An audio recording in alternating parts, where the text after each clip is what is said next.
हाँ जी भाई, एक बार जोरदार ताली से अभिनंदन स्वागत। हाँ पगड़ी बांध करके सम्मानित कर रहे हैं श्री अनुराग ढांडा जी को, जो हमारे राष्ट्रीय सलाहकार हैं आम आदमी पार्टी के।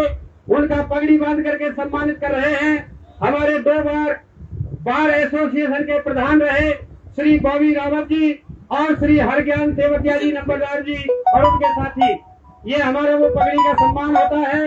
हमारे यहाँ की ऐतिहासिक पवित्र ऐतिहासिक भूमि फरीदाबाद में पधारने पर आपका फरीदाबाद क्षेत्र की जनता की तरफ से बहुत बहुत स्वागत, वंदन और अभिनंदन है। ये जब तक पगड़ी बनती है, इसी के साथ में एक मोमेंटो भेंट करना है। मैं चाहूंगा थोड़ा सा आप मुझे समय दे दे तो मैं बहुत बढ़िया मैं मोमेंटो के लिए नाम ले रहा हूँ। भाई रोहतास जी, भाई अभिनव जी, भाई धर्म जी, भाई अरविंद जी, भाई कृष्ण जी, ये ऐसी नौजवानों की टीम है। ये बाबा साहब भीमराव अम्बेडकर जो हमारे संविधान के रचयिता रहे, जिन्होंने हमेशा ये कहा कि शिक्षा शेरनी का वो दूध है, शिक्षा शेरनी का वो दूध है, जो भी इसे पिएगा वो शेर की तरह दहाड़ेगा। तो हमेशा शिक्षा के लिए जागरूक करते रहे बाबा साहब भीमराव अम्बेडकर की प्रतिमा आपने जो है नौजवानों ने भेंट की है। इसी के बीच में मैं अगली प्रक्रिया के लिए निमंत्रण देता हूँ पगड़ी के स्वागत के लिए श्री प्रवीण प्रभाकर जी, जो हमारे प्रदेश महामंत्री हैं आम आदमी पार्टी हरियाणा के। उनका पगड़ी से सम्मानित करेंगे भाई सत्येंद्र देवतिया जी। आदरणीय श्री दिनेश मलिक जी, हमारे जमा गांव से मेरी आवाज सुन रहे होंगे तो बहुत ही मेरे चहीते जाने पहचाने चेहरा आदरणीय श्री दिनेश मलिक जी, श्री सत्येंद्र देवतिया जी और इनका साथ देंगे श्री रतिराम जी। आप आए और श्री प्रवीण प्रभाकर जी, जो कि हमारे आम आदमी पार्टी के प्रदेश महामंत्री हैं, आप पगड़ी बांध करके सम्मानित कर रहे हैं। जोरदार ताली से वंदन अभिनंदन। और भाई हमारे चहीते लाडले अपने उस नौजवान के लिए भी आप तैयार हो जाए, क्योंकि बुजुर्गों में हमेशा कहा करता हूँ क्या बुजुर्गों के अनुभव और युवाओं की ताकत अगर एक जगह मिल जाए तो परिणाम बड़े बेहतर होते हैं, और परिणाम अब बेहतर होते हुए दिखाई दे रहे हैं। भाई रोहतास जी का भी हम पगड़ी बांध करके सम्मानित करेंगे। तो मैं कहना चाहता हूँ रोहतास जी के नौजवान साथियों से कि आप खुद ही आगे आए, मुझे नाम न लेने पड़े, 2 4 6 नौजवान आए और मलिक साहब का सहयोग लेते हुए भाई आज के हमारे जो आम आदमी पार्टी में हमारा नेतृत्व थामेंगे भाई रोहतास चौधरी जी का भी आप लोग पगड़ी बांध करके सम्मानित करेंगे। बाबू जी आप भी आ जाए, क्योंकि नहीं जी बंधवानी पड़ेगी भाई रोहतास जी, क्योंकि बुजुर्गों का आशीर्वाद भाई रोहतास जी का, भाई रोहतास चौधरी साहब का भी पगड़ी बांध करके उनकी टीम और श्री दिनेश मलिक जी पगड़ी बांध करके सम्मानित कर रहे हैं। अब आप थोड़ा सा बैठ जाएंगे तो मैं इसको माहौल को यहाँ बनाने की पूरी कोशिश करूंगा। जहाँ पर पधारे हुए हमारे प्रेस पत्रकार छायाकार बंधुओं का मैं बहुत बहुत स्वागत करता हूँ। परम आदरणीय हमारे भाई रोहतास चौधरी साहब के पिताजी, जो कोई परिचय के मोहताज नहीं है, जो एक बहुत बड़े एक सोशल वर्कर भी हैं, श्री जीतराम फोगार जी। उन्हीं के साथ साथ भाई दिनेश मलिक जी, कुलदीप मलिक जी, वीरेंद्र परसवाल जी, धर्मू फोगार जी, आकाश चंदीला जी, विनोद भाटी जी, रतिराम सहरावत जी, राम बाबू सिंह जी, रोहित देसवाल जी, हमारे भाई आम आदमी पार्टी से भाई धर्मवीर जी, भाई आवाज चंदीला जी, मंजू गुप्ता जी, रमेश अरोड़ा जी, रविंदर फौजदार जी, रविंदर दलाल जी, सत्येंद्र सिंह जी, शैलेंद्र सिंह, विनोद भाटी, मिलन जी और हमारे भाई देवेंद्र शर्मा जी और हमारे पलवल से और हमारे भाई नरेंद्र चौधरी जी, जो बहुत ही सक्रिय अपने कार्यकर्ताओं के साथ यहाँ पधारे हैं, और गुड़गांव से भाई मंजी जी। मैं अनुरोध करूंगा गलती से मेरे से कोई अगर नाम रह गया हो, कोई नौजवान दोस्तों थोड़ा ऐसा बैठ जाए ताकि पीछे भी हमारे कार्यकर्ता बैठे आज के मुख्य अतिथि जी का वो भी दर्शन कर सके, वो भी मिल सके। अब मैं इसी बीच में ज्यादा समय न लेते हुए, स्वागत की प्रक्रिया पूरी हो गई है, मैं वक्तव्य के लिए बुलाऊं उससे पहले मैं यहाँ पर मेरे बेटे यहाँ है, मैं चाहूंगा भाई माइक वाले भैया एक बार माइक दे दे और बाबा साहब की प्रतिमा से हमने जो आज का मोमेंट जो दिया है, हैंड माइक मेरे हाथ में देना। माइक वाले भैया मेरी बात सुन रहे हो तो कहीं हैंड माइक मेरे हाथ में देना जल्दी से। मैं थोड़ा सा ध्यान दिलाना चाहूंगा पढ़ाई के सिलसिले में। लक्ष्य भारतीय बेटा सामने आओ इधर, और आज पढ़ाई के लिए, क्योंकि बाबा साहब भीमराव अम्बेडकर की प्रतिमा से आप लोगों ने यहाँ आ जाइए, यहीं से खड़े होकर के एक बार जोरदार ताली से आप लोग अभिनंदन करेंगे। और परम आदरणीय श्री अनुराग ढांडा जी का मैं थोड़ा ध्यान चाहूंगा। भाई आज इस कार्यक्रम को सजाने के लिए ये बच्चा भी आपके मध्य आया हुआ है और बाबा साहब की प्रतिमा को देखते हुए, क्योंकि बाबा साहब ने हमेशा यही कहा था कि पढ़े लिखे बनो। आज हमने एक अभियान छेड़ा है, हम गांवों की चौपालों पर ढांडा साहब लाइब्रेरी खुलवा रहे हैं और जिन चौपालों पे ताश खेले जाते थे आज वहाँ हमारे बच्चे पढ़ रहे हैं और अच्छी नौकरियां लेना चाहते हैं। तो बाबा साहब ने हमेशा कहा था कि शिक्षा शेरनी का वो दूध है जो भी इसे पिएगा वही शेर की तरह दहाड़ेगा। तो आज शिक्षा के ऊपर ये बच्चा 4 पंक्तियां आपको पढ़ाई के लिए भी इशारा कर रहा है और उसके साथ साथ में पार्टी के लिए भी इशारा कर रहा है। और भाई नरेंद्र जी बैठे हैं, ये उन्हीं का शिष्य है। अपना परिचय देते हुए पढ़ने के ऊपर बेटा पंक्तियां सुनाए और जीतने के लिए आप सभी को मेरा नमस्कार। मेरा नाम लक्ष्य भारती है। मेरे पिताजी का नाम श्री देशराज भारती है। गांव मिलता जिला पलवल का मैं रहने वाला हूँ। मैं आप सबको विकेश भारती से स्कूल पढ़ने को मुझे कविता थोड़ी आवाज बढ़ा दो भैया। कृपया ध्यान से सुनिए कि आपको पढ़ना ही होगा, आपको लड़ना ही होगा। ये दुनिया चाहे रहोगे जितना आपको आगे बढ़ना ही होगा। आवाज आपकी सुनने को मिलती नहीं और बिना इलाज उंगली भी हिलती नहीं। फिर कैसे मान ले कि खुद पे खुद बुनियादें हिल जाएंगी, मंजिल अपने आप चलकर हमारे पास आएंगी।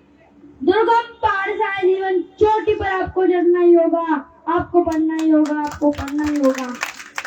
जिनका नाम इतिहास की किताबों में लिखा जाता है, जरा सोचिए वो इस दुनिया में कितने दिन रह गए हैं। क्या आप में कमी और क्या उनमें खास था? क्या आप में नहीं है जो उनके पास था? महान बन सकते हैं आप, महान आपको बनना ही होगा, महान आपको बनना ही होगा। छोड़ सकते हो तो जिंदा रहना छोड़ दो और जिंदा रहना चाहते हो तो ऐसे मरना छोड़ दो। कल तक हवा चलते रही हो गलत दिशा में, आज उन हवा को सही दिशा में तुम मोड़ दो। आने वाले कल के लिए आज बुराई से लड़ना ही होगा, आपको पढ़ना ही होगा, आपको पढ़ना ही होगा। आप चंद लोग क्या कभी कुछ कर पाएंगे? जिएंगे ठहरे पानी की तरह और फिर यूं ही मर जाएंगे। लेकिन जरा ध्यान दो कि एक जलती हुई शमा लाखों शमा फैला देती है।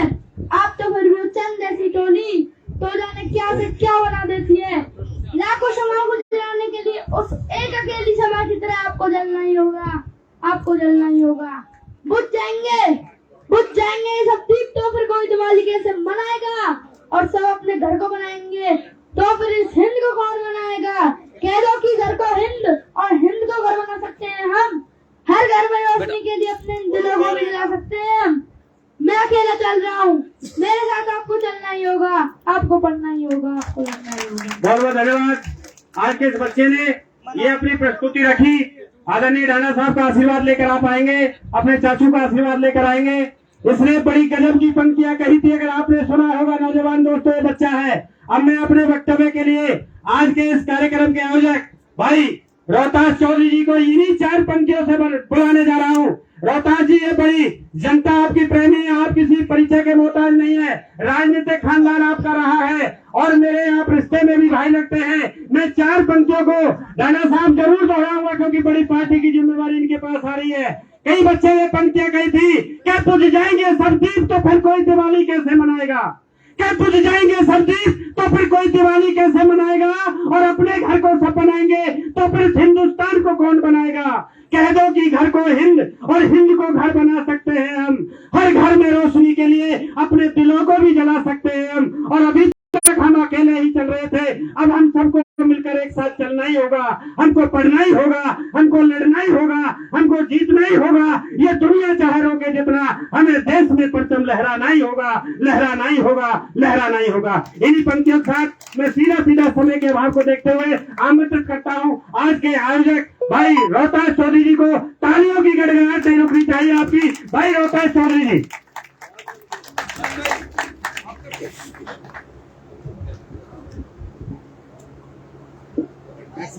सही बैठे।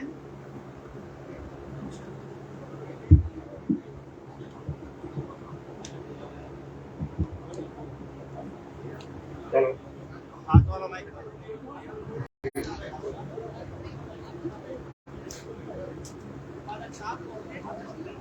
कुछ भी शुरू करने से पहले मैं जितने भी मेरे युवा दोस्त, मेरे युवा साथी, मेरे बड़े बुजुर्ग, मातृशक्ति यहाँ पर उपस्थित हैं, मैं पहले तो उनका सर्वप्रथम धन्यवाद करना चाहता हूँ कि इतनी कड़ी धूप में भी आपने लंबे समय इंतजार करके इस प्रोग्राम को सफल बनाने के लिए मेरा साथ दिया और भारत माता के नारे के साथ मैं अपना जो भी वक्तव्य है उसको शुरू करना चाहूँगा। और आप सभी से चाहूँगा भी कि पूरे जोश के साथ, जितने जोश के साथ आप मेरे साथ पिछले हफ्ते से काम कर रहे हैं, अब ये केवल 15 मिनट बचे हुए हैं। ये 15 मिनट ये निचोड़ तय करेंगे कि आप मेरे साथ कितने लंबे समय तक और कितने दिनों तक, कितने सालों तक रहे हो और आगे भी रहोगे। तो आप सभी से चाहूंगा कि अपनी करतल ध्वनि से भारत माता की, भारत माता की, भारत माता की, वंदे वंदे वंदे, इंकलाब इंकलाब इंकलाब। यदा यदा हि धर्मस्य ग्लानिर्भवति भारत अभ्युत्थानं धर्मस्य तदात्मानं सृजाम्यहम्। परित्राणाय साधूनां विनाशाय च दुष्कृताम् धर्म संस्थापनाय संभवामि युगे युगे। मैं प्रकट होता हूँ, मैं आता हूँ दुष्टों का नाश करने के लिए, मैं आता हूँ सज्जनों का साथ देने के लिए, मैं आता हूँ और युग युग में जन्म लेता हूँ। युवाओं के दिलों की धड़कन और युवाओं के दिलों की आवाज आज हरियाणा में सभी वर्गों के हितों की आवाज उठाने वाले मेरे बड़े भाई अनुराग ढांडा जी, प्रभाकर जी और सम्मानित मंच। मैं माफी चाहूंगा, ज्यादातर लोगों को मैं नाम जानता नहीं हूँ। अगर कुछ लोगों का नाम मैंने यहाँ ले दिया तो मुझे ऐसा लगता है कि मेरी शुरुआत में ही गड़बड़ ना हो जाए। तो मैं ये चाहता हूँ कि मैं मंच के साथ ये बात शुरू करना चाहूंगा और बड़ा बेबाकी से ये बातें रखना चाहूंगा। दोस्तों, आज जो चर्चा का विषय पिछले एक हफ्ते से बना हुआ है और आप सभी से मैं आपके घरों पर जाकर मिला भी, आपसे राय मशवरा भी किया, आपसे सलाह भी ली और सब पूछने के बाद जब हम लोगों ने सभी ने मिलकर ये तय किया कि अब हमें आगे का अपना राजनीतिक भविष्य आम आदमी पार्टी और अरविंद केजरीवाल जी के नेतृत्व में तय करना है। और आप सभी ने अपना साथ और आशीर्वाद देकर मुझे ये ताकत दी कि मैं जो 16 साल पहले जिस बच्चे के नारे दिल्ली यूनिवर्सिटी के अंदर गूंजा करते थे और 16 साल तक वो नारे शांत रहे, वो शांत इसलिए रहे कि वो पढ़ा भी, वो लिखा भी, उसने नौकरी भी की, उसने समाज सेवा भी की, लेकिन राजनीति से अपने आप को दूर रखा। मेरे नौजवान साथियों, आप सभी ने मेरा छात्र जीवन से निरंतर साथ दिया है, चाहे वो डीएवी कॉलेज का रण हो या दिल्ली यूनिवर्सिटी की पूरी इकाई हो। वहां पे हमने सभी ने मेरे कंधे से कंधा मिला करके अच्छे से अच्छे बादशाह जो अपने आप को ये कहते थे कि हम दिल्ली यूनिवर्सिटी के अंदर किसी बाहर के बच्चे को यहाँ पे घुस करके चुनाव नहीं लड़ने देंगे। ये आप ही लोगों की ताकत थी कि हम गए और पहले साल के अंदर वहां चुनाव लड़ा। ये आप लोगों की ताकत थी। हमने वहां पर जाकर सर्वाधिक वोट केवल 2 महीनों के अंदर, मैं ढांडा जी को भी ये संज्ञान में लाना चाहूंगा कि मैं पहले साल में दिल्ली यूनिवर्सिटी का जब चुनाव लड़ा तो केवल 2 महीनों का समय हमें मिला था, जिसके अंदर हमें मेहनत करनी थी और अपनी पहचान भी बनानी थी और वोट भी लेनी थी। केवल 2 महीनों के अंदर इस युवा शक्ति की बदौलत जो आपके सामने बैठी है, हमने 3037 वोट लेने का काम किया। मेरे नौजवान साथियों, आज बात होती है युवाओं की तो यहाँ पर बरगला दिया जाता है, एक फिगर दे दी जाती है कि इतने लाख युवाओं को यहाँ पर रोजगार दे दिया जाएगा, इतने लाख युवाओं को यहाँ पर नौकरी दे दी जाएगी, यहाँ पर उनके जॉब अपना बिजनेस के लिए स्टार्टअप दिए जाएंगे। लेकिन अगर आज देखा जाए तो किसी भी तौर पे और किसी भी स्तर पर जो आज की मौजूदा सरकार है वो हर मोर्चे पर विफल नजर आती है। उसने चाहे वो किसान हो, अमेरा हो, युवा हो, और तो और मैं इस बात को देखकर पहली बार हैरान था। ये मैं आपसे भी पूछना चाहता हूँ, क्या पता मैं गलत हूँ। मैंने अपने होशो हवास में पहली बार ये देखा कि हमारे देश के गौरव माने जाने वाले खिलाड़ी, उनको जंतर मंतर जाना पड़ा और अपनी आवाज उठाने के लिए आंदोलन का सहारा लेना पड़ा। दोस्तों, ये जो सरकार है, ये सरकार सभी को कुचलने का काम करती है। उन खिलाड़ियों को भी इस सरकार ने कुचलने का काम किया और 24 से 48 घंटों के अंदर उनका धरना बंद कमरों में बैठा करके शांत करवाने का काम किया। नौजवान साथियों, मैं आप सभी से ये कहना चाहता हूँ कि आम आदमी पार्टी धरातल पर रहकर कार्य करती है। अरविंद केजरीवाल जी की जो नीतियां हैं वो केवल कहने की नहीं है, वो करके दिखाने की नीतियां हैं। चाहे वो दिल्ली प्रदेश हो या पंजाब की बॉर्डर वाली धरती हो, जहां पर 24 घंटे युद्ध का साया मंडराता रहता है।